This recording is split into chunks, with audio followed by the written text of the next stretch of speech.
Olá, boa tarde. Hoje estamos gravando à tarde, estou gravando diretamente do nosso gabinete aqui na Igreja Batista em Vila Pinheiro e começando este programa para que nesses 20 minutos nós possamos estar atentos àquilo que Deus tem falado ao nosso coração. Começo, como sempre, mandando aquele abraço de aniversário e hoje uma pessoa muito querida, pastor Manuel Batista de Souza Oliveira. Pastor Manuel está lá em Guaratiba, muito querido, esteve conosco durante um bom tempo lá na Igreja Batista da Farroupilha e hoje ele faz aniversário. Então que Deus o abençoe, pastor Manuel, que sejam muitos e muitos anos ainda celebrando essa data tão significativa na sua vida. Um abraço para a irmã Sônia e o irmão esteja sempre abençoado pelo Altíssimo. Amanhã fazem aniversário Janine Cozendei, esposa do pastor Luciano Cozendei, da Primeira Igreja Batista em Rio Bonito, e faz também aniversário amanhã a irmã Dione Pereira de Vasconcelos, que é esposa do pastor Fausto Aguiar de Vasconcelos, o presidente da nossa Convenção Batista Brasileira. Ele é pastor da Igreja Batista Liberdade em São Paulo. Então, Janine Cozendei e Dione Vasconcelos, essas duas servas do Senhor, recebam o grande abraço que a gente manda aqui, aquele abraço bem apertado daqui de Itatiaia, não é? E vamos ouvir música. Eu Fui Chamado por Jesus, cantando Tatiana Costa.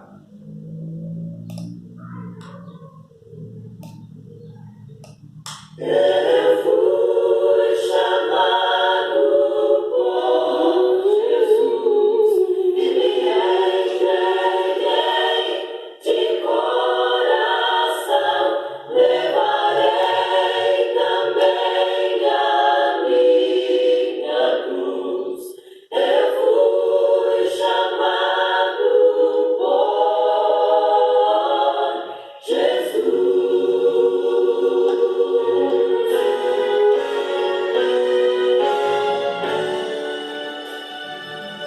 Eu ouvi dizer que há um tempo atrás nossos irmãos de fé perante reis cruéis obrigados foram a escolher renunciar à fé ou então morrer, e um a um foram se entregar, pois o seu Senhor não podiam negar, e no frio gelado desse lugar posso quase ouvir sua voz a ecoar. Eu fui chamado por Jesus e me entreguei de coração. Levarei também a minha cruz. Eu fui chamado por Jesus.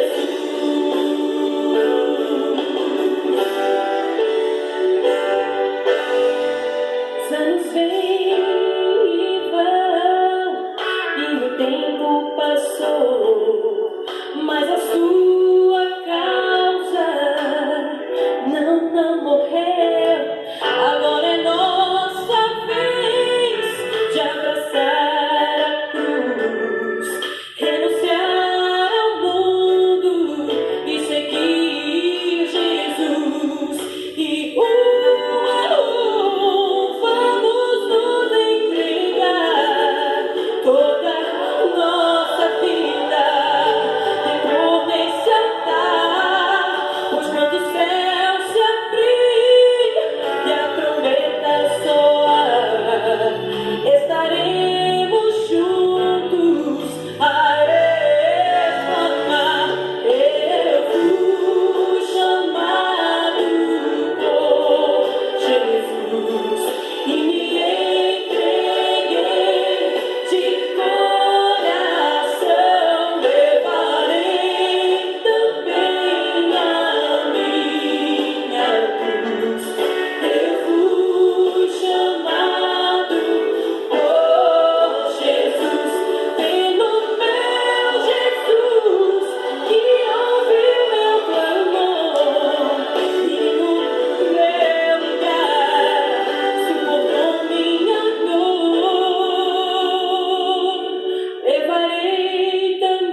Muito bonita a música.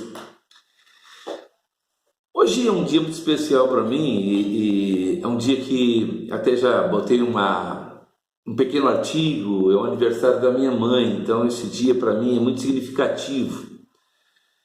Mas, de qualquer forma, eu quero apenas chamar a atenção de todos, porque não se consegue viver o novo de Deus quem vive preso ao passado. Lógico que recordações eu tenho, você também, mas há pessoas que vivem numa prisão, numa verdadeira prisão a respeito daquilo que viveram há 10, há 20, há 30 anos atrás. Eu conheci uma jovem senhora que ela havia se casado com um senhor viúvo e o seu relacionamento estava vivendo uma crise em razão das lembranças do seu esposo no que dizia respeito ao primeiro casamento. E tudo que ela fazia era relacionado ao que a falecida havia feito quando viva. Isso a aborrecia demais e a estava, vamos dizer, levando o seu casamento à ruína. Uma outra pessoa me falava acerca do novo pastor da sua igreja e o revestia de críticas porque ele não fazia nada do que o antigo pastor realizava. E isso aborrecia o nosso irmão a ponto de fazer uma grande campanha contra o novo pastor. Um outro conhecido, ele perdera seu pai há mais de 20 anos e nunca mais se equilibrara na vida, porque tudo era colocado na conta de seu falecido pai. Era como se ele nunca houvesse largado a alça do seu caixão. Isso são exemplos de pessoas que vivem atreladas ao passado, seja ele bom, seja ele ruim, mas que esqueceram de virar a página de suas vidas e viver uma nova experiência, dando um novo sentido às suas vidas. E assim, muita gente vai vivendo sem se desligar do seu passado. Eu, quando cheguei a Itatiaia, eu conheci uma pessoa que outrora tinha sido muito rica, tinha tido vários estabelecimentos, a sua família, o seu pai, tinha hotéis, fazendas, revendedoras de carros, prédios, mas agora, depois da morte de seu pai, ele estava passando por inúmeras dificuldades financeiras. Ele havia perdido a maioria de seus bens e ainda enfrentava um processo de execução que ameaçava lhe tomar até mesmo a sua casa, que era o único bem que lhe restava. Tudo porque, preso ao passado de riqueza familiar, ele vivera desperdiçando os seus bens e o seu dinheiro. E na vida espiritual é quase a mesma coisa. Antes de Deus realizar qualquer coisa nova, é necessário esquecer o antigo, o velho, o passado. É preciso esquecer, abdicar das coisas que aconteceram no passado, porque, como está escrito lá em 2 Coríntios 5,17, se alguém está em Cristo, nova criatura é, coisas velhas já passaram, eis que tudo se fez novo. E o nosso cérebro humano, ele tem a característica de só receber uma imagem de cada vez. Por exemplo, o cérebro de uma pessoa que sofre de estrabismo, ou seja, aquela que tem um olho que está mirando numa direção e outro para outra, só recebe uma imagem.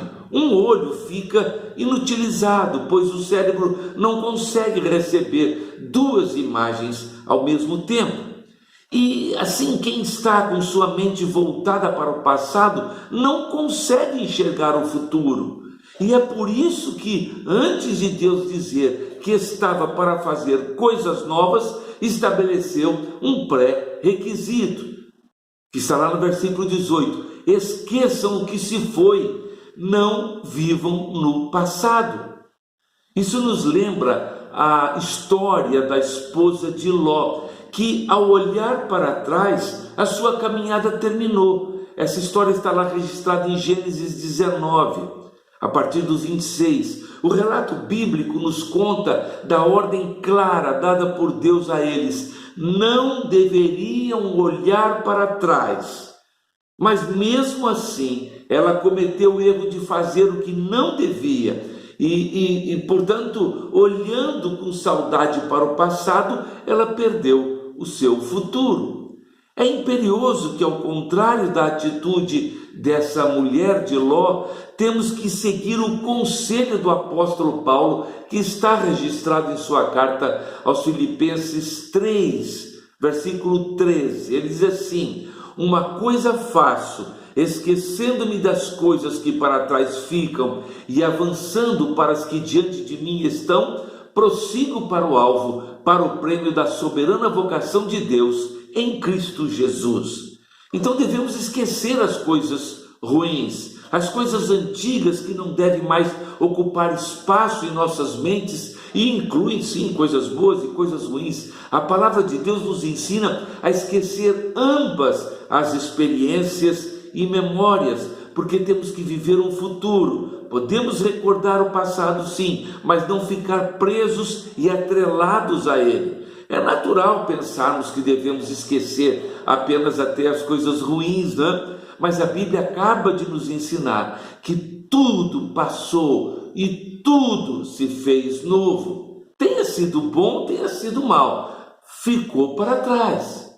As coisas ruins que nos aconteceram, elas acabam por nos trazer más lembranças. Por isso é bom que apaguemos de nossa memória os vários tipos de feridas e dores provenientes de nossas falhas, nossos tropeços, nossas derrotas, nossos pecados, calamidades, ataques que recebemos durante a nossa vida. E em vez de gerar esperança, essas coisas terminam por gerar tristezas, mágoas, ressentimentos, medos, ódio, inveja e até mesmo nos despertam desejos de vingança. E tudo isso vai produzindo em nós uma baixa autoestima que muitas vezes pode nos levar a depressões profundas. Devemos também esquecer as coisas boas, na maioria dos casos. A verdade é que tanto as coisas boas como as ruins que nos aconteceram, elas nos balizam em relação àquilo que é o novo. As coisas boas do passado também já se foram, elas tiveram sua importância no devido tempo, e agora Deus quer fazer coisas maiores e melhores, coisas diferentes mesmo. Quem fica ligado ao que foi bom no passado pode não dar lugar a coisas melhores do futuro. Isso porque limita o novo com a satisfação do velho. Quando o povo de Israel saiu do Egito em direção à terra de Canaã, não se esqueceram das coisas boas que viveram no passado. E logo na primeira dificuldade, eles disseram, que está lá registrado em Números 11:5, eles disseram assim: lembra-nos dos peixes que no Egito comíamos de graça, dos pepinos, dos melões, e das cebolas e dos alhos. Eles tinham saudade daquela comida que eles comiam lá no Egito. E o bom do passado os estava impedindo de olhar e caminhar em direção ao excelente futuro que estava a lhes proporcionar o próprio Deus, que os alimentava com o maná, com as codornizes, mas eles queriam aquelas coisas do passado, sentindo saudades, né? Eu quero concluir dizendo que todas as pessoas que têm suas mentes e emoções ocupadas com o passado não estão aptas a coisas novas de Deus. Isto é o próprio Jesus quem disse lá em Lucas 9:62, dizendo: ninguém que põe a mão no arado e olha para trás é apto para o reino de Deus. Ele não está dizendo aqui que você deve esquecer de tudo o que você viveu, as suas emoções, seus parentes, nada disso. Até porque quando recordamos o passado, nós evitamos cometer os mesmos erros no futuro. Isso é uma realidade. Ele está nos dizendo para não ficarmos presos aos fatos passados, porque temos muito que viver no futuro. nossos sentimentos, nossos pensamentos, nossos sonhos, nossos anseios, as nossas palavras devem estar alinhadas com a vontade do Senhor. O profeta Jeremias sabia trazer à existência um futuro glorioso. Ele dizia o que está registrado lá em Lamentações 3:21. Ele diz assim: quero trazer à memória o que me pode dar esperança. Então, por melhor que tenha sido o seu passado, olhe sempre para frente, para o futuro de glória que nos está preparado. E que Deus nos abençoe. Vamos orar, vamos terminar esse momento orando. Pai de amor, de infinita bondade, nós te oramos agradecidos, ó Deus, pelo cuidado que tu tem tido para conosco, cada um de nós, ó Deus, naquilo que diz respeito à nossa vida, naquilo que diz respeito a essas mazelas do mundo, a essas doenças oportunistas, ó Pai, e que tudo, ó Deus, que esteja acontecendo neste mundo, ó Deus, nós possamos estar guardados, protegidos por Ti, e que a nossa vida possa espelhar aquilo que nós conhecemos e sabemos como Tua vontade. Ajuda-nos, ó Deus, a vencermos as nossas humanidades, as nossas fraquezas. Ajuda-nos a que possamos olhar para o futuro de glória, futuro na Tua presença, para que sempre o nosso testemunho possa ser positivo daquilo que Tu tens feito em nossas vidas. Senhor, acampa os Teus anjos ao nosso redor, ó Deus. Vai, ó Deus, nos livrando das setas inflamadas lançadas pelo maligno contra nós, ó Pai amado, assim como desarma as armadilhas satânicas que são colocadas em nossa caminhada. Ajuda-nos, ó Pai, para que os obstáculos que tenhamos que enfrentar possam ser vencidos pela Tua mão santa e poderosa. Ó Pai amado, perdoa os nossos pecados, ouve a nossa oração, ó Pai, porque a fazemos em o nome de Jesus Cristo, o Teu Filho amado. Amém, amém. Que Deus nos abençoe e nos dê um bom restante de semana.